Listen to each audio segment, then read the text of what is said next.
Jim here from the Fleet Office. Very excited today to show you the latest components of our software. We listened to our customers, and you guys have asked us to have a community or a place where we can allow you to show what machines you have for hire or what machines you have for sale. Obviously, with over 10,000 bits of yellow gear currently on our systems and over 500 contractors and hire customers, it makes sense that we match you guys up. So what we've done is create a little point here for sale equipment and for hire equipment, and we'll expand upon that as time goes on and we develop our software even further. One thing I want to show you before we go into the little search areas for gear is how you actually put your gear up. The place where you do this is in Fleet Admin, and putting gear up on the site for sale or for hire is really straightforward because we try to pull as much information as already loaded up there. So if I go into an asset that I've got here in my articulated dump trucks, I'll go to DTO6. I've already got photos in there just because that's what we've done. Obviously this isn't a real TFO dump truck, so some of the information might look a little bit strange. It is just a demo machine. On the right hand side here you'll see status.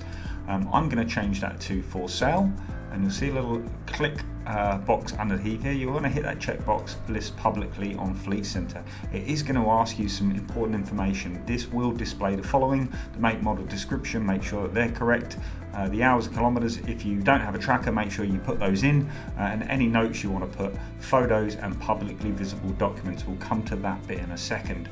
The company phone number is the one that we have listed for you. You might want to update that to make sure that the right person in your organization gets the phone calls, and then you want to do the advertised sale price. I will put $220,000 for this bit of gear, and then I'm going to confirm public listing. It's going to say make sure you save these changes. So I'm going to go ahead and I'm going to save those changes.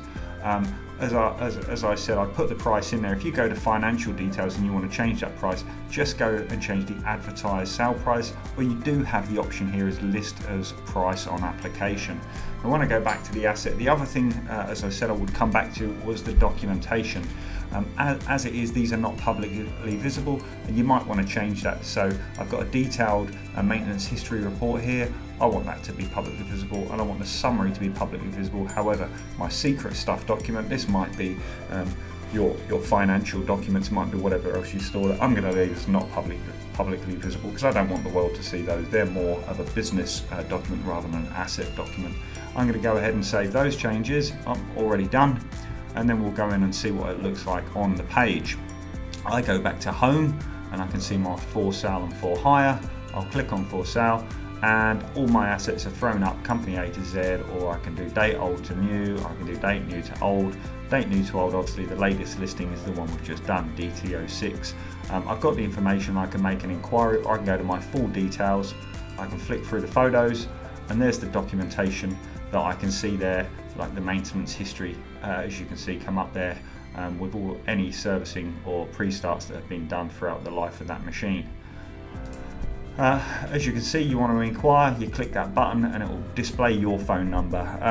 We've got no interest in being the middleman here. We won't be putting any charges or asking for fees or commission. We just want to link you guys up so you can do better business. Hopefully this element will allow you to see what bits of equipment you have available and get a bit more use out of the system.